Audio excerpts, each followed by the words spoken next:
happening now. The Commission of the Future of Sport in Canada is holding a news conference on its preliminary report on its findings and recommendations to enhance safe sport and improve the system in Canada. Let's listen in. National to the grassroots levels, and 2, establish a harmonized safe sport approach.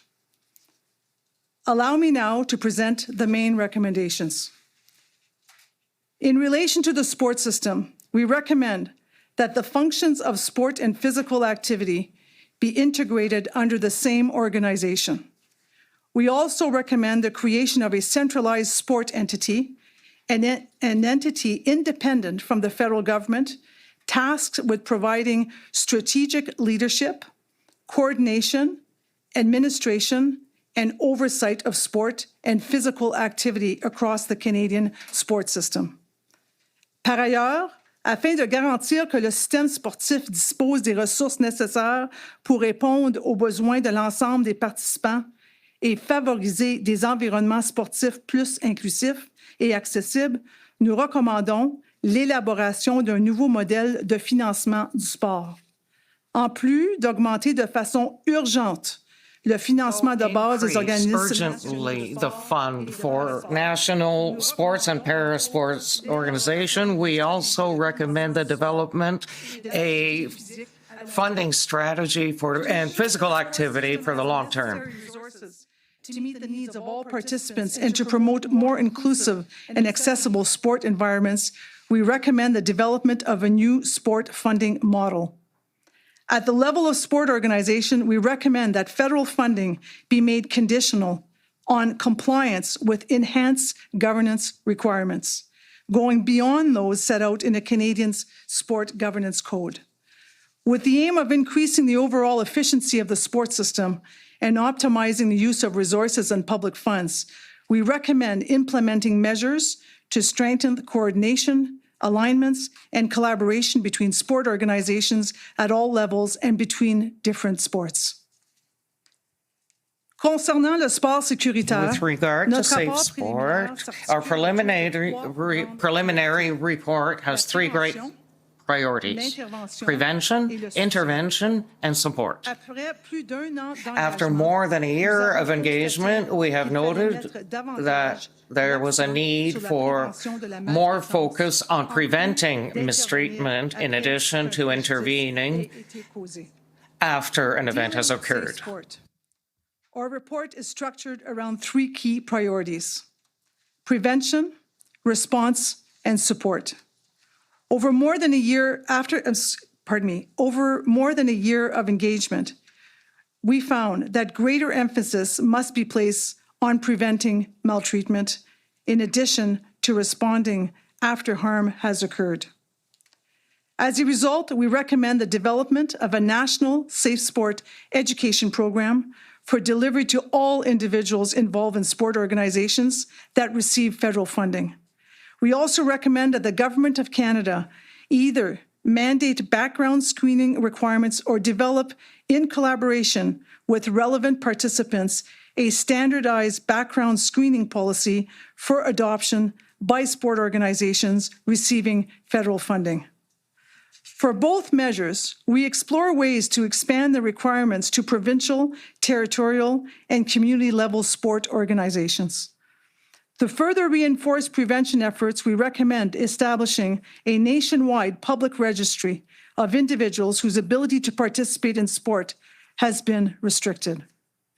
With respect to response to maltreatment, we set out in the preliminary report options which will allow for an integrated approach to responding to maltreatment across all levels of the Canadian sports system. Amongst the various options, we propose that the Government of Canada collaborate with its provincial and territorial counterparts to establish a national safe sport authority or tribunal responsible for enforcing federal, provincial, and territorial safe sport legislations to be enacted by their respective legislators. The National Safe Sport Authority or Tribunal could leverage the expertise and experience gained by the Canadian Centre for Ethics in Sport. Finally, we identified essential features that any complaint mechanism addressing reports of maltreatment should include to better support all those involved. Importantly, we recommend that they be accessible, transparent, independent, and timely, while incorporating trauma-informed approaches and upholding procedural fairness. As reflected in our preliminary recommendations, we moved beyond the status quo and the constraints posed by the division of powers within our federal system to identify sustainable solutions to systemic issues undermining the Canadian sports system. Nous sommes conscients We are aware that the success of this solution rests in great part on the close collaboration between the various levels of government and sports organizations. Yet, governments and Canadians have demonstrated a true will to lead a reform that will benefit all sports participants across our nation. Governments as well as Canadians have expressed a genuine willingness to come together to carry out a reform that will benefit all participants in sport across our country. Although the release of the preliminary report marks an important milestone in the Commission's work, our mandate is far from complete. As the title of the report says, these are very much preliminary recommendations. Indeed, in a few weeks, the National Summit on the Future of Sport will take place in the nation's capital. This event will provide invited participants with the opportunity to deliberate, either in person or virtually, or on our preliminary findings and recommendations. Furthermore, an online feedback form has been made available to allow everyone to share their perspectives with us. All of this feedback, both from the summit and the online form, will be considered before the Commission submits its final recommendations to the Government of Canada. To conclude, the Canadian sports system is currently at a crossroads.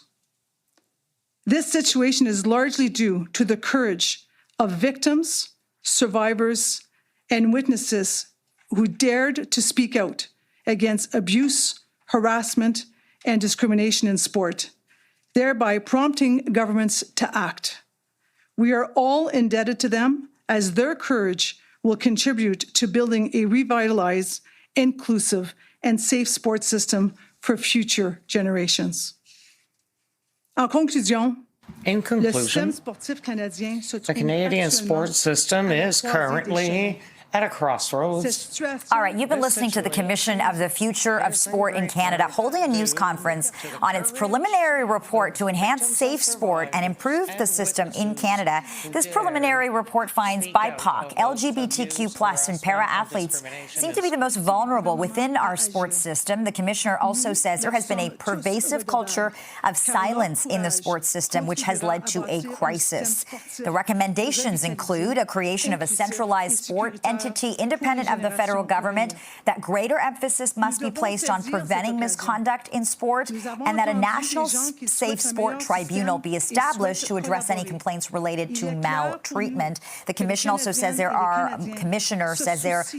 are preliminary findings and there's much more to come.